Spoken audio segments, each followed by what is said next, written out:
Takdim penghormatan dan kemuliaan yang mulia gure-gure ulun tuan Abu Abi Abati Walid dan juga umumnya kepada seluruh kaum muslim ta'ala.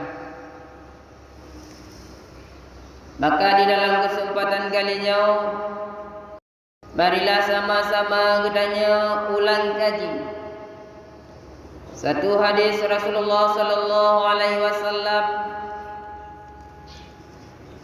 di mana Rasulullah sallallahu alaihi wasallam pada suatu ketika pernah mengatakan, "Idza ra'aita qaswatan fi qalbika wa hirmanan fi rizqika wa wahnan fi badanika fa'lam annaka takallamta bima la ya'nika."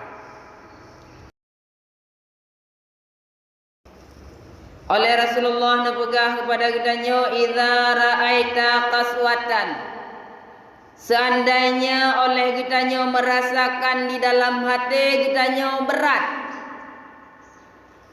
wa hirmanan fi rizqika, dan juga merasakan terhambat pada rezeki kitanya, wa wahdan fi badanika, dan badan kitanya merasa berat untuk tajak makbud yang diperintah oleh Allah.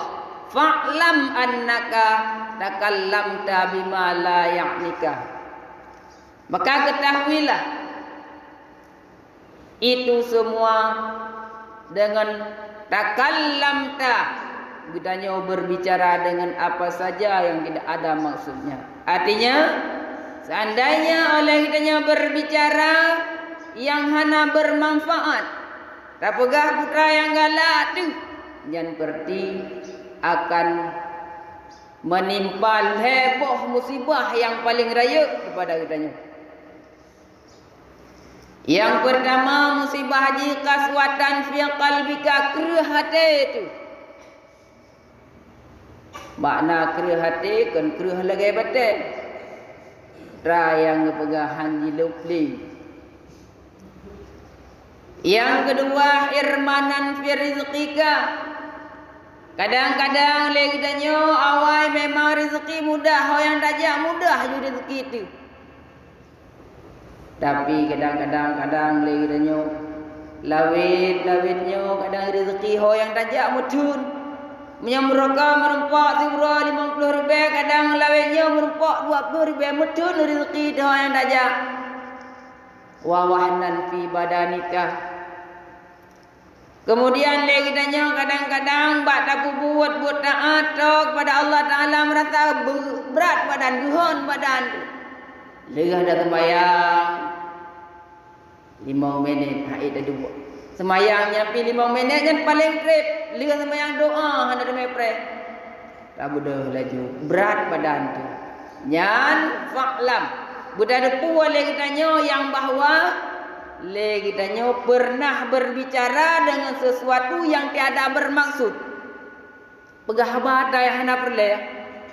Umpama lagi tanya kadang tanah jak bak gede tanah belau taka 3 kilo. Nyan yang perle tanya taka pada 3 kilo padu piu. Nyan dagang. Nyan yang perle. Nyo segolam tak belau taka naik debit haba lain kadang muli mengkrek tu. Nyan haba yang hana maksud.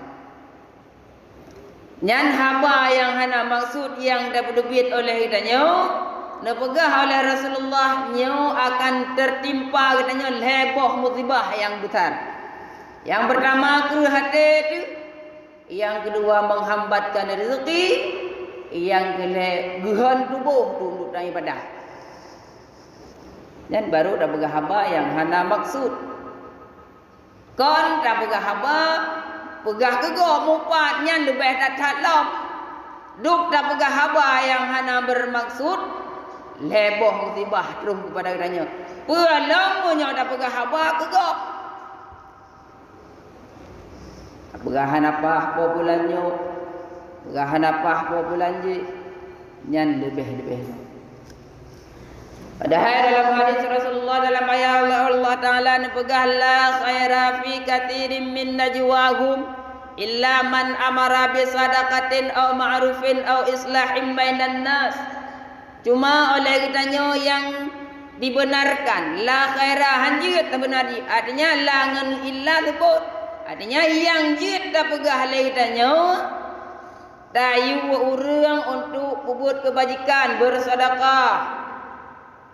Au ma'ruf, tayu buat yang ma'ruf, yang amar ma'ruf nahi mungkar, yang oleh Allah Taala tak buat, yang ditambah tak buat.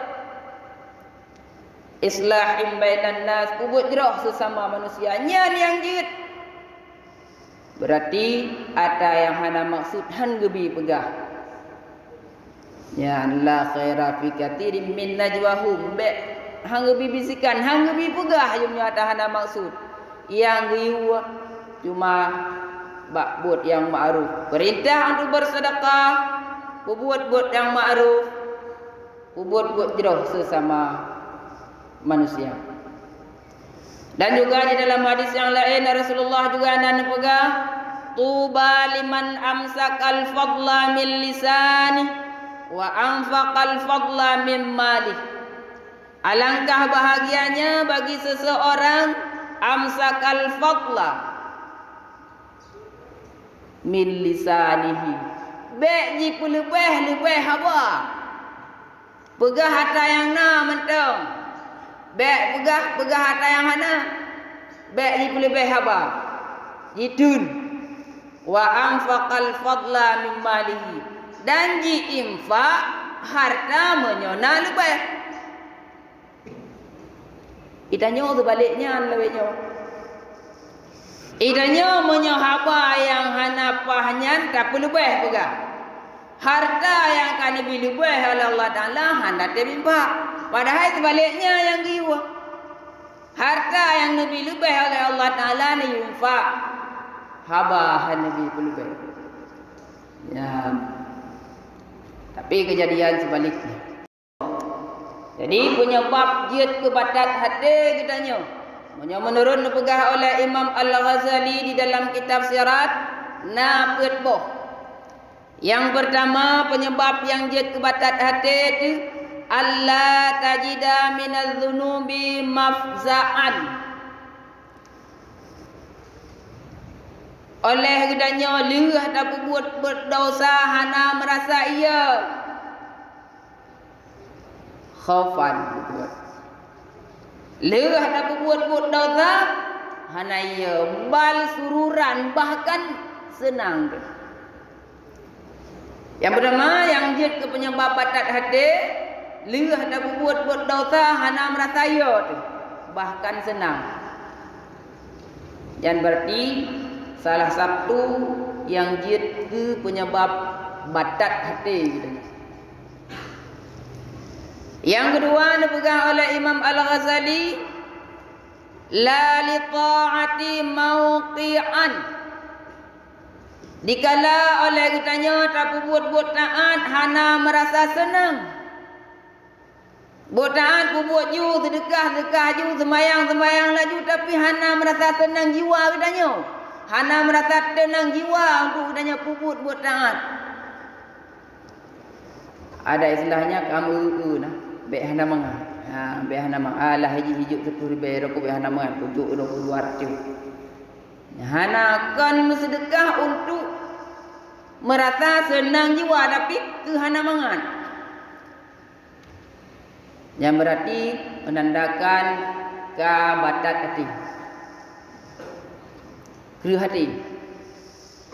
Yang kedua dipegang oleh Imam Al-Ghazali wala lil mau'izati manja'an.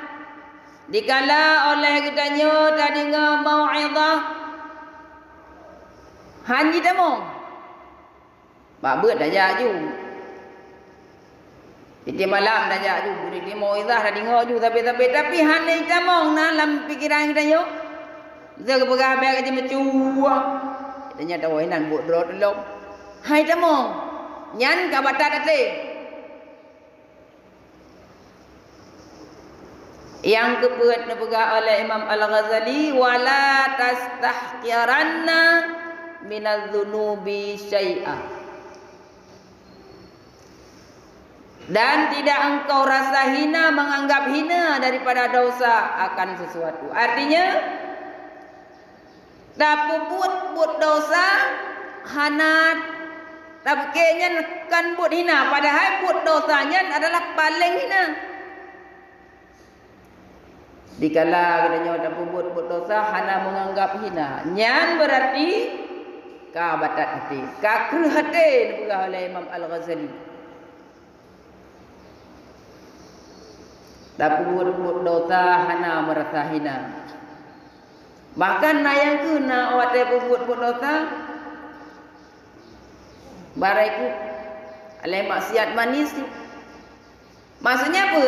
Orang yang jajak yang kan mahram dong. Urung cewek kada.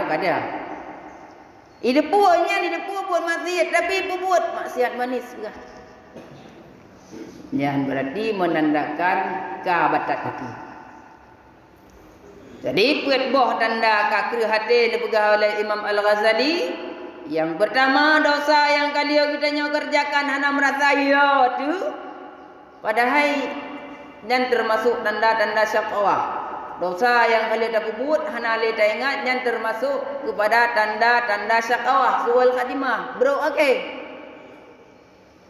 Yang kedua, awate dapat buat taat oleh kita hana merasa senang. Yang kedua, mau idah tak dengar laju. Tapi hai damong lam pikiran kita hai damong lam mati kita Yang kebuat buat maksiat hana terasa hina. Tapi kayaknya jut. Padahal buat maksiat adalah buat yang paling hina. Ditanya, awak tidak kerjakan buat maksiat hana, tak anggap buatnya adalah buat yang hina. Maka hadirin kaum muslimin sedang jemaah yang dirahmati oleh Allah Subhanahu wa taala, yang dapat kita nyocok kesimpulan di mana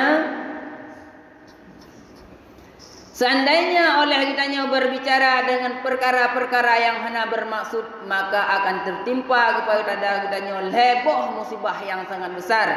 Yang pertama, kerhati itu. Yang kedua, terhambat pada rezeki. Yang kedua, lemah badan itu untuk tajak beribadat kepada Allah Subhanahu wa taala. Hanya sekian dan demikianlah yang dapat ulun sampaikan. Di mana ada kesalahan, kekurangan, kejanggalan dan kesilapan ulun tuan laki maaf budi.